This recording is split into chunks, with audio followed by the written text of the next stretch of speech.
नमस्कार दोस्तों, उम्मीद करता हूँ मेरी आवाज़ आप लोगों तक प्रॉपर पहुँच रही होगी। दोस्तों, मैं एक सीरीज़ चालू कर रहा हूँ 30 दिन 30 इम्पोर्टेंट टॉपिक जीएस का, जो एसएससी सीजीएल के लिए, सीडीएस के लिए, एनडीए के लिए एकदम मोस्ट इम्पॉर्टेंट होगा। इसे आज हम लोग शुरू करते हैं। आज है हमारा पहला दिन। उम्मीद करता हूँ मेरी आवाज़ आप लोगों को अच्छे से सुनाई दे रही होगी। अगर इस वीडियो में कोई आपको आवाज़ नहीं प्रॉपर आ रहा होगा या कोई पॉइंट नहीं समझ में आ रहा होगा तो टाइम मैनेजमेंट को करके आप लोग मुझे बता दीजिएगा, मैं उस टाइम को वापस वीडियो बना दूंगा। तो दोस्तों, बिना समय गवाए हुए आज हम लोग वीडियो स्टार्ट करते हैं। सबसे पहले आज हम लोग पढ़ेंगे गांधी युग। गांधी युग, महात्मा गांधी का जो जन्म हुआ था दोस्तों 2 अक्टूबर 1869 में हुआ था। पुरंबर गुजरात में हुआ था। और इनके जो पिता जो थे ये करमचंद गांधी थे, या इनका अन्य नाम कहा जाए तो काबा गांधी थे।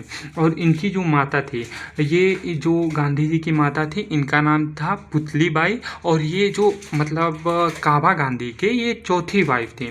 और ये पत्नी जो इनकी थी, गांधी जी की जो पत्नी थी, वो कस्तूरबा गांधी थी, जो कि गांधी जी से 6 मंथ की बड़ी थी। और फिर गांधी जी का शादी हुआ। फिर गांधी जी के जो पहले एकदम पुत्र थे, उनका नाम था हरिलाल, जो 1930 में इन्होंने कुछ समय के लिए इस्लाम अपनाया, लेकिन बाद में आर्य समाजी बन गए। और गांधी जी के टोटल 4 पुत्र थे। पहले थे हरिलाल, जो 1930 में कुछ समय के लिए इस्लाम अपनाए, लेकिन बाद में आर्य समाजी बन गए। और दूसरे थे इनके लिए मणिलाल। इनके जो दूसरे पुत्र थे वो थे मणिलाल। मणिलाल जो थे वो अफ्रीका में ही बस गए।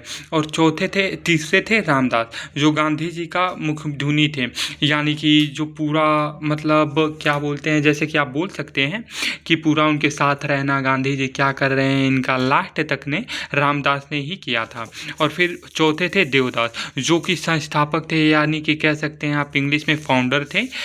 हिंदुस्तान टाइम्स का एक न्यूज़ चैनल हुआ करता था, उसके ये संस्थापक थे। तो फिर इनकी जो शादी हुई थी, इनकी शादी के बारे में पहले हम लोग जानते हैं, फिर इन लोगों के बारे में जानेंगे। इनकी शादी हुई थी 1883 में। इनकी शादी अप्रॉक्स 14 साल की एज में हुई थी। 1888 में पढ़ने के लिए ये फिर से लंदन चले गए उस समय, और इन्होंने वहाँ पे बैरिस्टर की पढ़ाई के लिए 1888 में ही लंदन के लिए चले गए। फिर 1891 में लंदन से वापस आए और बम्बई में वकालत शुरू की। और 1900 इन्होंने जो गांधी जी जो थे, ये 1891 में लंदन से वापस आए, और फिर इन्होंने बम्बई में वकालत शुरू की। और फिर 1893 में साउथ अफ्रीका के शेख अब्दुल्ला जो मुकदमा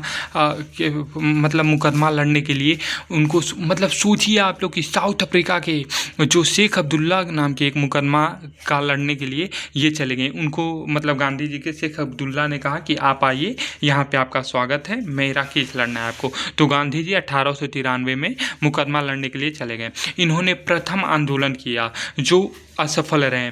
जो प्रथम आंदोलन इन्होंने इंडिया में नहीं किया, ये भी बहुत बार क्वेश्चन सीजीएल के पीवाईक्यू में आ जाता है कि गांधी जी ने प्रथम बार क्या बोलते हैं आंदोलन कहाँ किया। तो वहाँ पे लोग सोचते हैं गांधी जी हैं तो गांधी जी इंडिया में किए होंगे। नहीं, गांधी जी ने अपना प्रथम आंदोलन किया था अफ्रीका में, जो कि अफ्रीका में किया था, जो 250 जो अफ्रीका में किया था। 250 भारतीयों का मताधिकार जो था वो, यानी कि वोट देने का जो क्षमता था, उसे वहाँ के गवर्नमेंट ने समाप्त कर दिया था। लेकिन फिर से 1894 में कांग्रेस की स्थापना की। नस्ल भेद खत्म करने के लिए हुआ। इसमें गिरिमटी मजदूरों का आंदोलन हुआ, और फिर यहाँ पे इन्होंने गिरिमटी मजदूरों का आंदोलन हुआ 1817 में, वहाँ पे इन्होंने समाप्त कराया। और एक सबसे बड़ी बात ये भी होता है कि हाँ, गांधी जी उसके बाद से जब इंडिया से चले गए तो उसके बाद वापस आए।